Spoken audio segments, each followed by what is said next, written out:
Today, we will study equipment inventory management. Equipment inventory management covers equipment inbound management of equipment upon arrival, idle equipment return management, outbound management, and equipment warehouse management for parts in total. Let's explain them one by one. Part 1. Equipment inbound management. Key steps of inbound management for new equipment. First, unpacking inspection. Within 3 days after arrival, warehouse staff should conduct the unpacking inspection. First, take out the packing list and check all accompanying documents, including manuals, drawings, tools, accessories, and spare parts to verify quantity conformity. Then inspect the condition of the equipment. Check for impact damage, missing parts, obvious deformation, dust or silt and water accumulation, dampness, or corrosion. Second, registration and warehousing. Accurately complete the equipment unpacking inspection and inbound form based on the inspection results. Third, additional anti-corrosion treatment. Depending on the corrosion condition, clean and re-oil the parts as required. Fourth, defect inquiry. Issues found during the unpacking inspection shall be reported to superiors in a timely manner, and inquiries shall be submitted to the shipper and the transportation department. Contact the relevant party for claims where applicable. Fifth, documentation custody and arrival notice. After unpacking acceptance, the warehouse inspector shall promptly organize the packing list, accompanying documents, and technical documentation. Submit them to the warehouse administrator for registration and custody as reference for relevant departments. When dispatched, transfer these documents together with the equipment to the receiving unit's equipment department. For warehoused equipment, promptly submit the unpacking inspection and inbound form to the planning and allocation department for timely allocation and delivery.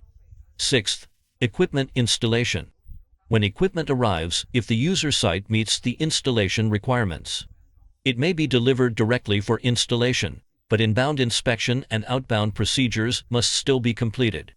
Part 2. Idle equipment return management. Idle equipment must meet the following conditions and may be returned only after the equipment management department completes the return process. First, equipment no longer needed by the enterprise and not pending decommissioning. Second, equipment repaired to meet normal operating condition requirements and ready for use upon issue. Third, cleaned and treated for anti-corrosion to achieve cleanliness and orderliness. Fourth, accessories and archives shall be stored together with the equipment. Fifth, possess the storage custody notice issued by the Planning and Allocation Department. Both the Planning and Allocation Department and the Equipment Warehouse shall keep separate records for proper custody. They shall actively organize the reallocation and disposal of idle equipment. Part 3. Equipment outbound management. After receiving the equipment unpacking inspection and inbound form from the warehouse, the Planning and Allocation Department shall promptly verify the user unit's installation requirements. Only when conditions are met may the outbound and allocation documents be issued. The user unit shall conduct another unpacking inspection, carry out counting and handover. For shortages or damage, the warehouse shall be responsible and take remedial measures. If installation conditions are not met, strictly control the outbound process to avoid equipment damage or loss of parts, components, or accessories after being dispatched. New equipment should generally be installed and put into production within 6 months after arrival, the sooner the better, so that the equipment can perform effectively and create economic benefits. Part 4. Equipment warehouse management. First, store by category and zone. Keep items neat in rows and columns, aisles clear, without accumulated trash or debris, and keep the warehouse clean and orderly. Second, implement 10 prevention management. Prevent fire sources, rain, moisture, corrosion, deformation, deterioration, theft, vandalism, personal injury, and equipment damage. Third, strictly enforce management systems and adhere to the 3 no receipt dispatch policy.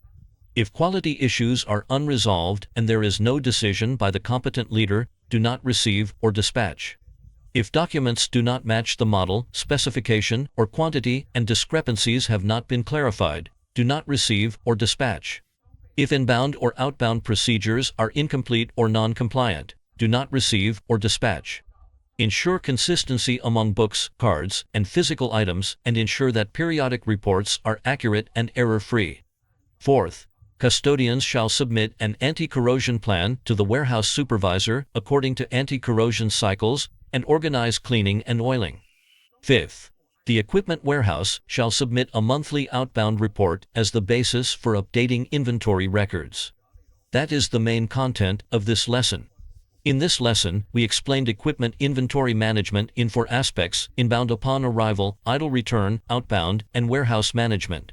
From this lesson, we realized that managing equipment inventory is more complex than we might have thought. Instead, there is a strict set of procedures. During inbound, we must perform inspection, registration, and inquiries. Idle equipment should be returned to storage in a timely manner to optimize management resources. Before outbound, make full preparations according to production site needs. In warehouse management, exercise caution, especially in anti-corrosion and anti-rust work. Everyone, please finish the homework assignments and make sure to review the material carefully.